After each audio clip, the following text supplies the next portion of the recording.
afternoon. Welcome to another news broadcast of Channel 5. We begin with a news item in Paris. A French company called New Wings is installing 3 shaped wind turbines at the Place de la Concorde in Paris. The founder's company, Jérôme Michel Lavier, came up with the idea while in Paris Square when he saw the leaves tremble when there was not a breath of air. He hopes the trees can be used to exploit small air currents flowing along buildings and streets, and could eventually be installed in people's yards and urban centers. He is the first to admit the efficiency of the trees is low compared to more consistent current higher ups, but believes the 23,500 pounds sterling trees are more viable and less intrusive than monstrous conventional wind turbines. The 26-foot high trees, which use tiny blades inside the leaves, could potentially be profited after a year of wind speeds averaging 7.8 miles per hour. They can generate electricity in wind speeds as low as 4.5 miles per hour. Now, a video with demonstrations of an installation.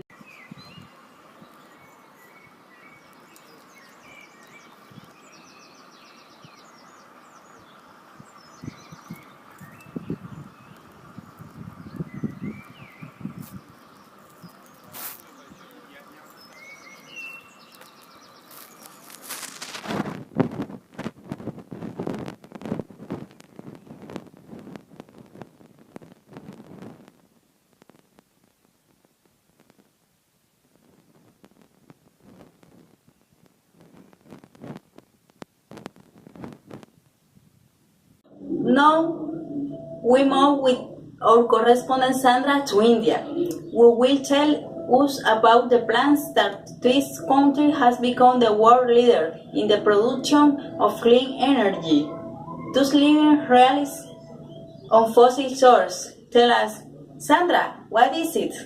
Hello, Jessica. The Institute of Energy, Economic Finance and Analysis of USA predicts that with 2027, the region of Tamil Nadu will be zero emissions based solar and wind energy. The state can produce 725 gigawatts of wind power, and much more than Denmark on solar. And in regard to solar installation, goal this up to 3 watts. Tamil Nadu is 3 times Australia in terms of population, and its GDP per capita is the same as Suriname and Ukraine. By the way, this country can be an example of a stable economy growth while decreasing emissions generated by fossil fuels.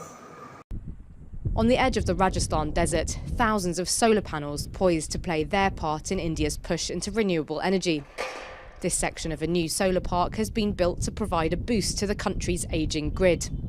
Companies have been offered incentives such as tax breaks to enter the fledgling industry. And for those that recently took the plunge, the risk appears to be paying off. Everyone was afraid to go in solar. No one was ready to go in solar because that technology at that time was very new. Nothing was known, the effects, and that is why we entered into solar. Now it has converted into an opportunity. With more than 300 days of sunshine a year, the potential for solar energy in India is huge. Prime Minister Narendra Modi has set ambitious targets for the sector to help bring electricity to millions and combat frequent blackouts. And solar power is being championed as the cornerstone of India's climate change policy. The Prime Minister enhanced the target from 20,000 megawatt to 100,000 megawatt, a 5-fold change in India's target. It is not that India would like to do it under any pressure or anything. On its own, it thinks it's good for the globe, and it thinks it's good for the country. But India remains heavily dependent on coal-fired power stations, which generate around 60% of its electricity. And the government wants to double domestic coal production by 2020. Ahead of global climate change talks in Paris in December, India is under pressure to adopt targets for reducing carbon emissions. In the world's third biggest polluting nation, environmental experts say coal must take a back seat. Coal can be a stopgap arrangement for the time being. There is no doubt that we need to keep on investing in renewable energy sources. Well, while we do that, what we should be doing at the same time is to reduce our dependency on fossil fuel-based power generation. Solar and other green power sources are unlikely to trump coal in India anytime soon. Parks like this require major investment and state-of-the-art technology. But by backing solar, India wants to show the world it has a vision of a cleaner and brighter future. The Seto systems let turns the waters of the sea into electricity. Let's go with Javier Brito for the ampliation of this news. This is Jessica. Australian company has been working on a system of submarine buoys for the generation of electricity by the movement of sea waves. The system is called Setos, where the buoys are steel that can currently generate 240 kilowatts of electricity are paramedic of the system. The Setos system can also be used to remove salt from seawater through a permeable in a process called reverse osmosis. Australian firm builds underwater buoys to tap ocean swell energy. An Australian company has been working on a system that uses underwater buoys to convert sea waves into zero-emission energy and desalinated water.